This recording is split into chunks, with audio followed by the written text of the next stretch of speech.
Welcome to The Author's Attic, a production brought to you by Social Problems, the official journal of SSSP, the Society for the Study of Social Problems. I'm your host, Casey Hendricks, and today I'll be joined by Professor Jacob Rugh to discuss his new article.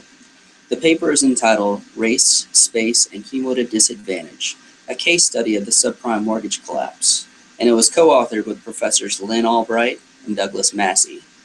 Dr. Rugh received his PhD from Princeton University, and he is currently an assistant professor of sociology at Brigham Young University. In addition to the article in Social Problems, his work has appeared in the American Sociological Review, Social Forces, Social Science Research, and the Du Bois Review. It has also been featured across a variety of news outlets like National Public Radio, CBS News, and the Huffington Post. For more information about Dr. Rugh and his research, please refer to the website listed at the bottom of your screen. Without further ado, please let me welcome to the Author's Attic, Professor Jacob Rugh. Thank you for that gracious introduction, and thank you to the editors of Social Problems for publishing our research. This is research that builds on, of course, the housing crisis that occurred in the United States that has taken a disproportionate toll on communities of color and Black and Latinos in the United States. Our case study is focused on analyzing from an independent perspective using outside data one of the largest civil rights settlements in the wake of the housing crisis that centered on the city of Baltimore, Maryland. Baltimore, as many sociologists know, is a historically segregated community with a stark color line between blacks and whites. In this study, we were interested in understanding how does segregation affect racial segregation in neighborhoods. How does that affect the outcomes that different customers experienced, both in the lending process in terms of receiving a high-cost subprime loan, as well as disparities in the price of that loan and interest rates, as well as the performance of that loan, how likely it was to go into foreclosure, and also to result in a completed foreclosure where these customers lost their home to foreclosure and lost the wealth and home equity that they had built up in their home. So we conducted an independent analysis using several data sets, large data sets that we combined, and we ended up with a sample of several thousand black and white customers of a large national lender that settled this civil rights suit in 2012. And our two questions were fundamentally, are race and space statistically linked to these disparities in foreclosure? We know there's big disparities. We suspect that some of these disparities are explained by legitimate factors such as differences in incomes, credit scores, occupancy intentions, and so forth. And we're also interested in, does upper income status make things worse, or does it make it better? In other words, are the disparities smaller or larger among those who make higher levels of income? And we selected, for several reasons, an income threshold of $50,000. So we were interested in that. And more specifically, this is one of the first sociological studies that combines individual level loan data with many extensive attributes along with neighborhood data. We were interested in what is the exact excess price or penalty paid in terms of race, neighborhood space, neighborhood racial composition, and also social class or income. What was the excess risk, and what were excess foreclosures and the excess wealth loss? So to recap really briefly, our work, of course, stands on the foundation of many other research articles that have been done before, especially those that focus on the importance of residential segregation to race relations in the United States.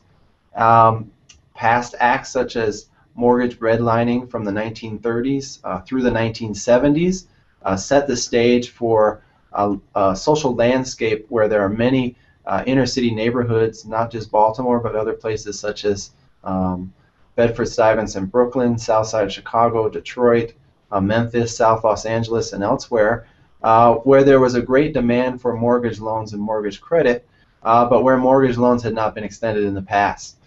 And of course, even though laws were passed to outlaw redlining, the racial stigma attached to many segregated neighborhoods, of course, did not go away overnight. So part of our research is kind of based on the idea that these neighborhoods that are segregated suffer from a spatial stigma associated with race and space, such that people have stereotypes about what types of people live here, what their credit worthiness is, despite what objective criteria might show. And so we think of race as kind of a cumulative disadvantage because of how it affects individuals and neighborhoods, so that black individuals who live in majority black neighborhoods will be disadvantaged by neighborhood space, as well as stereotypes and discriminations based on their individual race. So these two things reinforce one another. Other lines of research in the labor market, education, criminal justice have all found that there is an interaction between race and space, and we hypothesize there will be one here. And so what we really are seeing in terms of subprime lending and foreclosures in the crisis is a process that Sager and colleagues have called serial displacement. And what this means is that black families, black households, and black communities have been paying a little bit more in terms of each monthly payment, have been losing on each home lost wealth and home equity that could be devoted to the next generation in terms of medical costs, college costs, and other things to boost upward mobility. And that all of these things, when they accumulate over time and total across all these different individuals and communities, add up to a great loss of wealth. So many independent analyses have found that the housing crisis represented, in fact, the greatest loss of wealth from black and Latino communities in U.S. history. So our questions led us to investigate this sample, and it's important to note that we had many attributes that were not available in prior studies, such as the credit score, the income, the gender, the occupancy status, the loan balance, the loan purpose, and many other factors at the neighborhood level that are very important, such as the loan to value, the neighborhood location, the neighborhood racial composition, what happened to home prices, and what happened to employment. So our two key kind of hypotheses in this study are that customers who are black will suffer discrimination at the individual level and end up being more likely to have a high-cost subprime mortgage, a riskier mortgage, and to pay more each month that they have the loan. And that individuals that live in majority black neighborhoods, who are mostly black due to discrimination, but also borrowers of other races, will also pay more and end up bearing more risk. So what we find is that among our sample, the ratio of subprime lending between blacks and whites, just what we observed, the averages, are about 3 to 1. So about 64% of blacks receive high-cost subprime loans compared to 18% of whites. So we are suspicious of this being solely based on objective factors.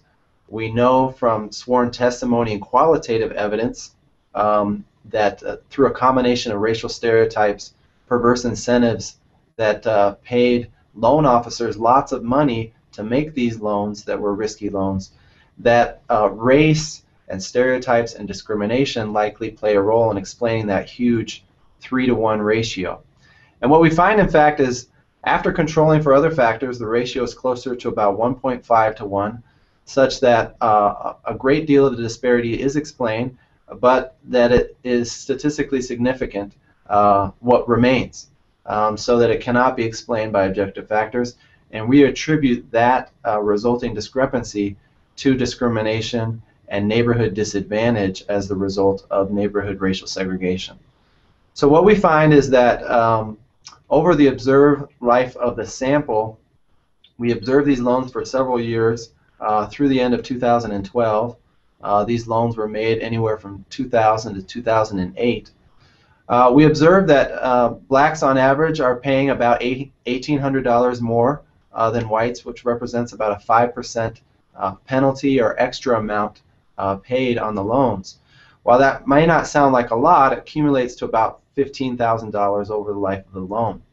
We found that borrowers who have higher incomes end up paying a higher discrepancy, about 6% of their loan, and those with more risky loans securitized in private label mortgage-backed securities that Wall Street firms packaged and that so infamously disappeared in 2007, that the disparity on those loans is about twice as high, about 11%. So there's a great degree of risk that rises if loans are these type of risky subprime loans, and also for those who have higher incomes. And when we look down the road at what happens later on to these customers and their loans, we find that there's a large number of foreclosures, and that many of these, of course, would have happened because there was a large drop in home prices. But of the foreclosures that we observe, we estimate that about 1 in 3 of those foreclosures are due to this excess risk and excess discrimination that we can't explain using all the factors that are employed by loan officers to underwrite a loan, such as credit scores, incomes, and other factors. So up to 1/3 of foreclosures could have been averted, according to our findings, had blacks and whites been treated equally, and had black and white neighborhoods also been treated equally. And the tangible cumulative cost is pretty astounding.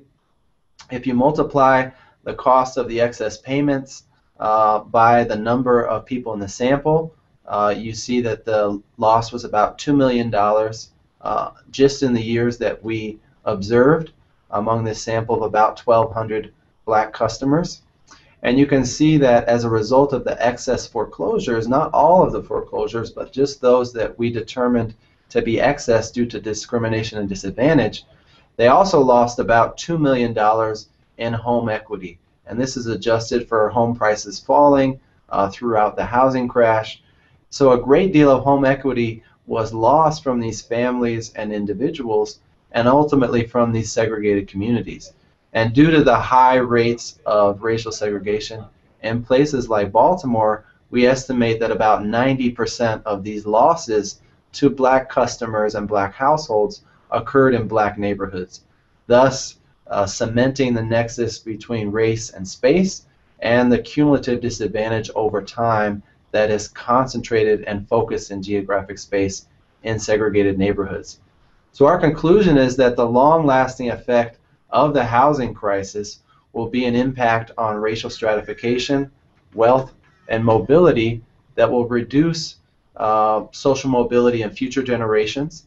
And already there is research and news articles coming out showing that the recovery has been different in black and white communities, so that many of these borrowers now find themselves underwater and with fewer options for the future.